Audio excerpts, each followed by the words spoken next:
Assalamu alaikum. I am Kaina Seerath from Department Radiology and today I am here to present my topic body fluids.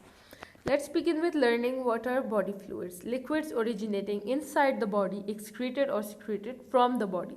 वो liquids जो body के अंदर बन रहे हैं या body जिनको secrete कर रही है और वो हमारी body में present हैं वो body fluids हैं. हमारे वेट का कितना परसेंट हिस्सा बना रहे हैं body fluids 45 to 75% of the body weight in a healthy 70 kg man. Divided into two compartments, total water in body is about 40 litre.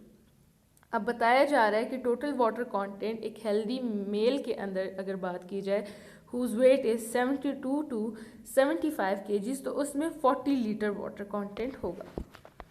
What is the importance of body fluids?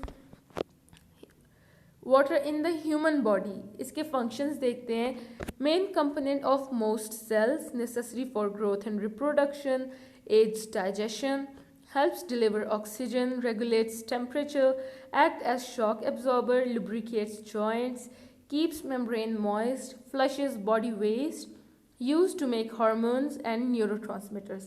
अब ये water के body के अंदर functions हैं जो कि हमारे लिए वाइटल रोल प्ले कर रहे होते हैं. हम देखते हैं क्लासिफिकेशन के उन बॉडी फ्लूइड्स को कैसे क्लासीफाई किया गया और किन किन ग्रुप्स में किया गया है. Divided into two compartments, intracellular and extracellular fluids.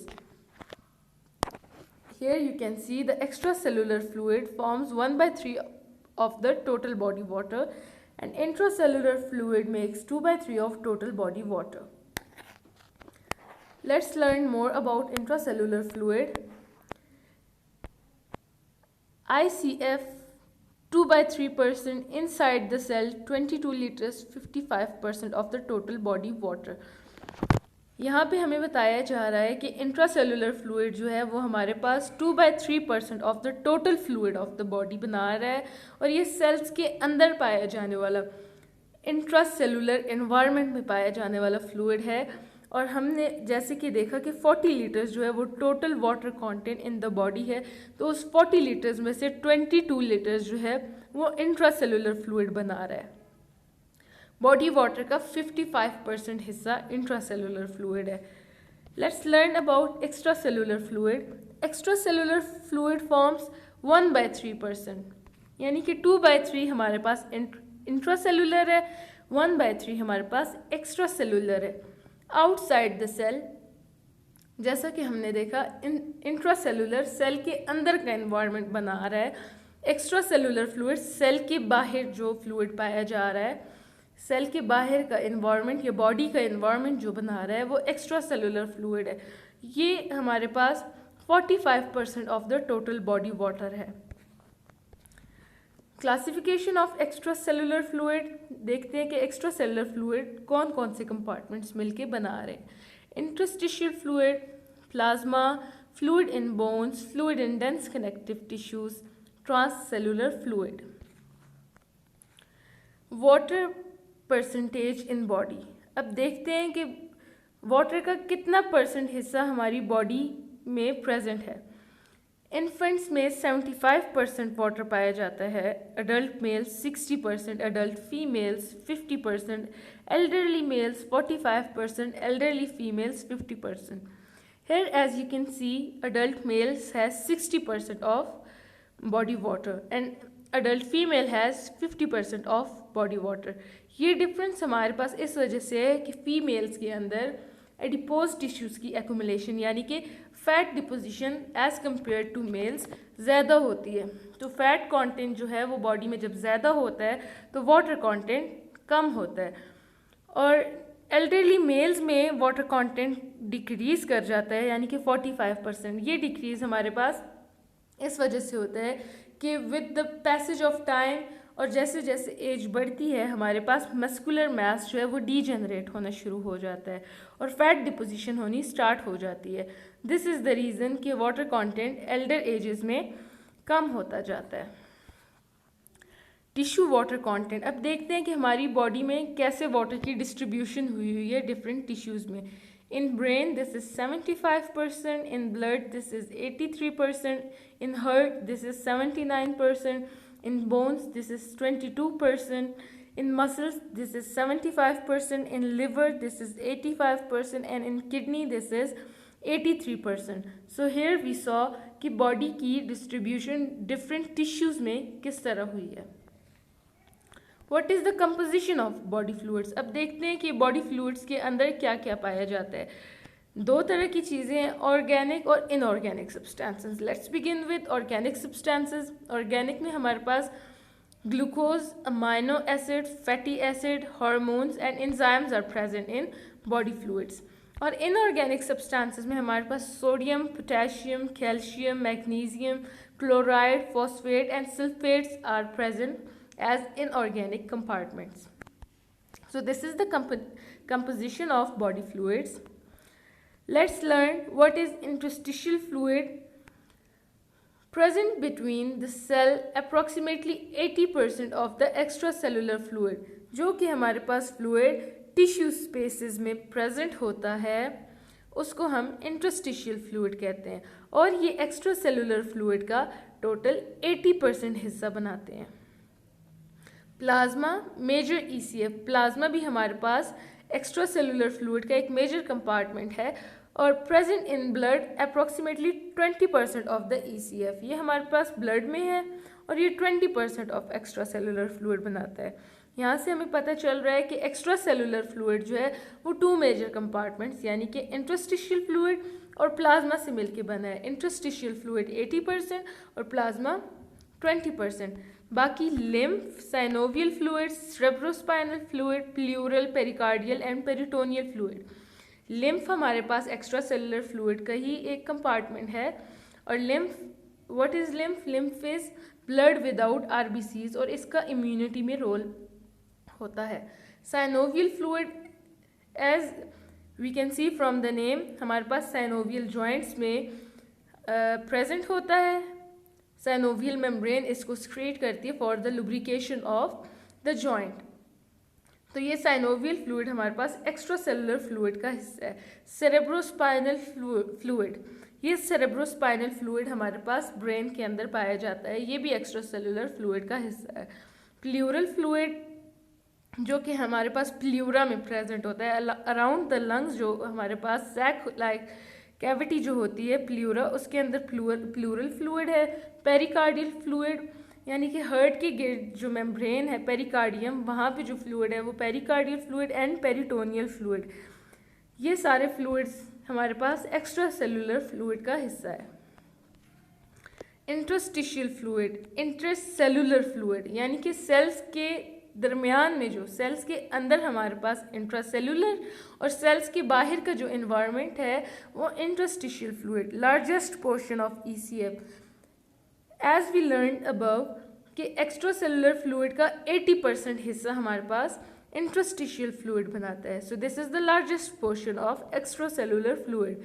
Jail like extracellular matrix, cell के बाहर का इन्वायरमेंट बना रहा है और ये जेल लाइक इसकी अपीयरेंस होती है. और इसमें amino acids, sugar, fatty acid, coenzymes, hormones, neurotransmitters, salt as well as waste product from the cell, यानी कि ये तमाम चीज़ें हमारे पास इंटरस्टिशियल फ्लूइड में प्रेजेंट होती हैं. नेक्स्ट लेट्स लर्न कि इसके फंक्शंस क्या हैं.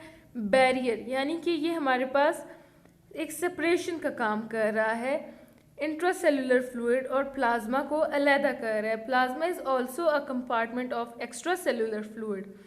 तो इंट्रासेलुलर फ्लूइड और एक्स्ट्रा सेलुलर फ्लूइड में प्लाज्मा को सेपरेट करने का काम कर रहा है इंटरस्टिशियल फ्लूइड.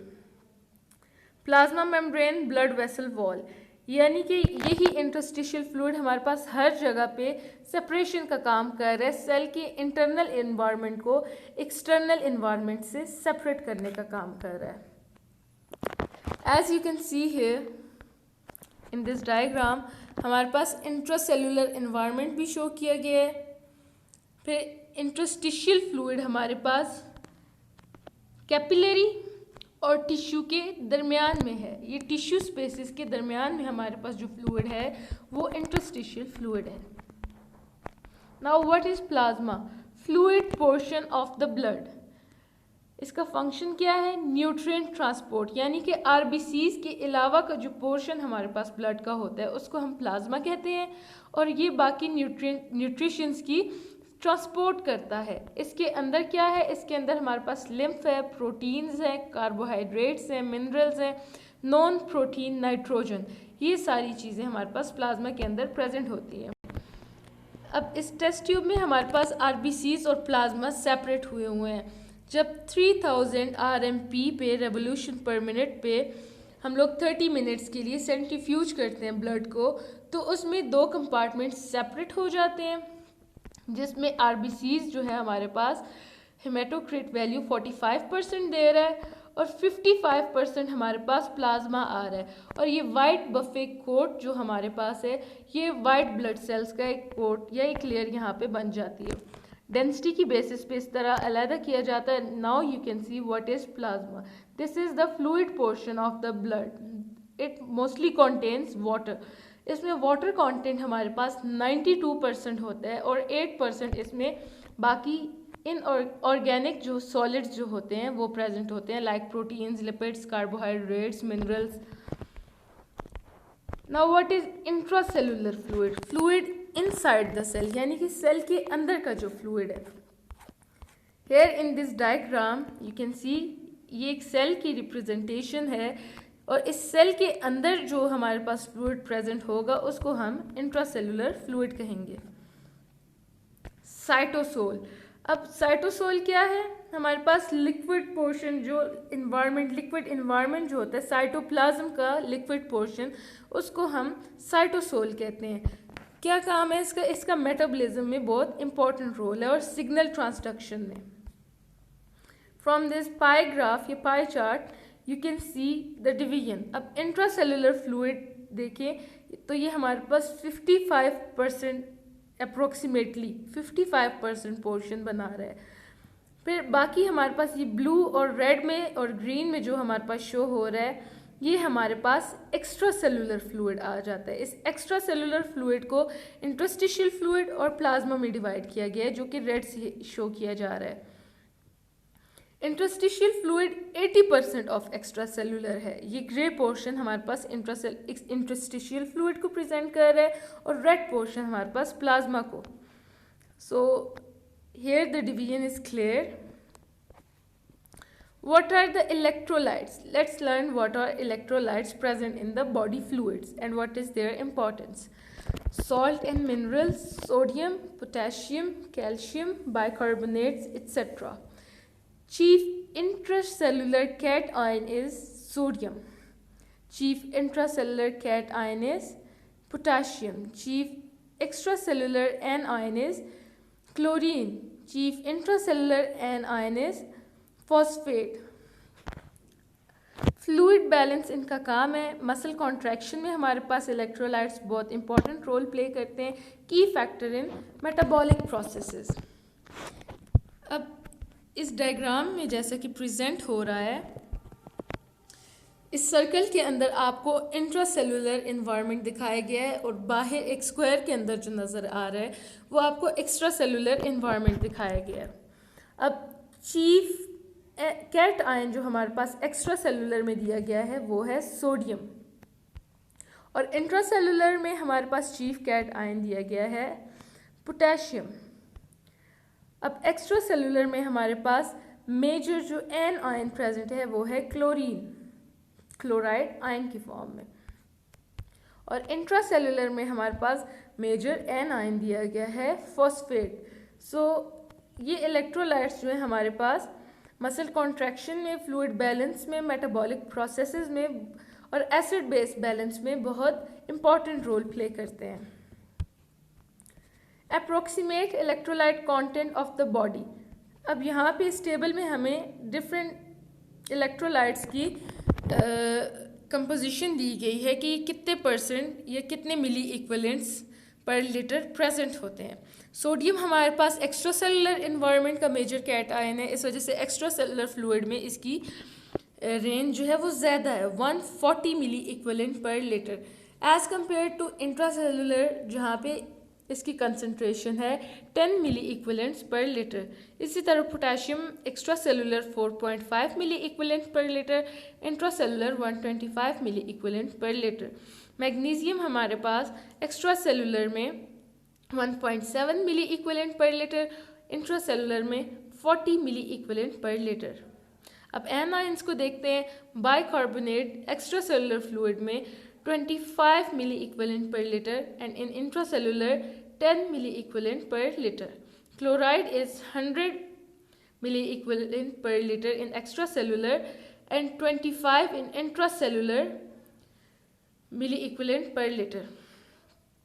फॉस्फेट की हमारे पास आ जाती है concentration 3 milli equivalent per liter in extracellular, 150 milli equivalent per liter in intracellular fluid, and protein is 15 milli equivalent per liter and in intracellular 40 milli equivalent per liter. So this is the concentration of different electrolytes in extracellular and intracellular fluids.